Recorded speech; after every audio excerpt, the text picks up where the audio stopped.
Afternoon, cactus people. We're coming away from the cactus house today. We're going to the little polytunnel.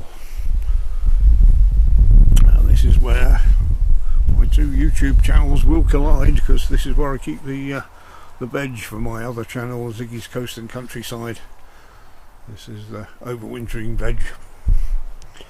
Down here got some peppers and kale and onion and some potatoes at the back there, but that's not why I made the video. This is also where I'm keeping my succulents this winter, because these have been outside all summer, or most of them have, and last winter I put them in the bothy, but I can't do that this year because I need the space in there. I'm doing other things, so they're going to have to take their chances in the unheated tunnel out here. So not knowing that much about succulents, I thought I'd go through them, and if anyone sees anything glaring that isn't going to survive in an unheated tunnel, I'm sure you'll give me a mention in the notes underneath, which will be much appreciated. So the things I've got, alright, we've got a crashula golem at the back there. It's been outside all summer and looking quite happy for it.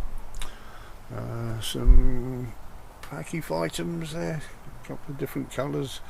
This one, a cotyledon, which I'm not too sure about that. I'm sure cotyledon meant seed leaf, but it's also some sort of plant here. A sediveria, which I won these in a raffle, and this one is a rescue trichodiadema bulbosum. And I was hoping this would flower this year, but it didn't. It's still looking okay.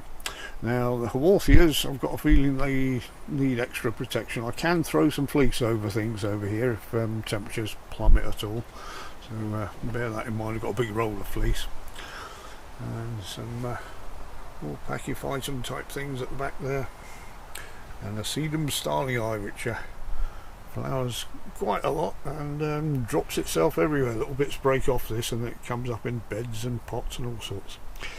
So moving over here at the back, we've got a bulbine frutescens, which is quite a huge plant. One of my neighbours gave me that, and it gets bigger and bigger, and it puts out little rootlets, and you can root up cuttings from those rootlets.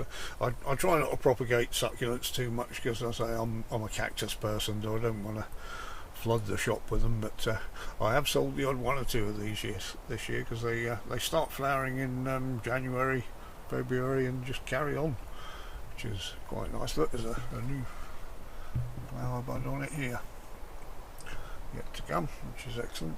At the back we've got an orchid. It's dendrobium, I think, which Newman seems to think that they'll be alright outside in an unheated tunnel. I think that's what he said anyway.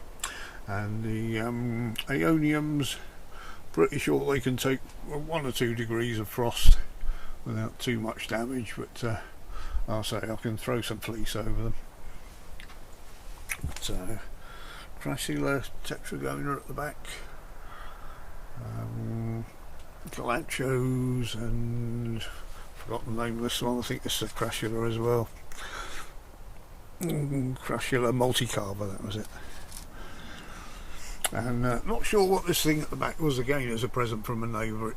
It grew a big tall bit during the summer, which died, and then it's just growing these side shoots. So I've brought it in here just in case. And this one I do know is a Buddha's temple, which was a gift from Jenny, and that's got some little flowers on it at the back there.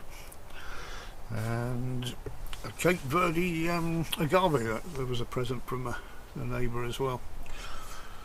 And I can't remember where I got this little agave from. It might have been a pup from another one. I'm pretty sure these grow okay down on the coast around here, but I don't think they'll like it up on the hill where we are, because although we can see the coast, things don't survive so much as they do down there. It gets a bit cold up here in the winter. A couple of little orchids there. The slugs nearly destroyed that one. We've got some flowers on that. They quite liked eating the flowers too. This was a date seed we had for a date from Christmas a couple of years back, or several years back now, which seems to be doing alright. excuse me. Crassula hemispherica, this probably needs repotting. And this is my bonsai yucca, which is probably about 5 years old now. It's grown a few extra heads. You can see little side shoots there with bulbs coming off. Not quite sure, don't think you'd call them bulbs, but interesting little thing. He's in a bonsai pot because Mrs. don't want a big one, which is fair enough. And that was a little crassula that came up, seedling in a pot, and this is the calandrinia, which flowers quite a lot, and the hogflies love that, so keep hold of that. So yeah, that's my little succulent collection for the tunnel for the winter. And if anyone's got any ideas about them, any suggestions, please mention it in the comments below. So thank you very much for watching, everyone. I'll see you in the next video.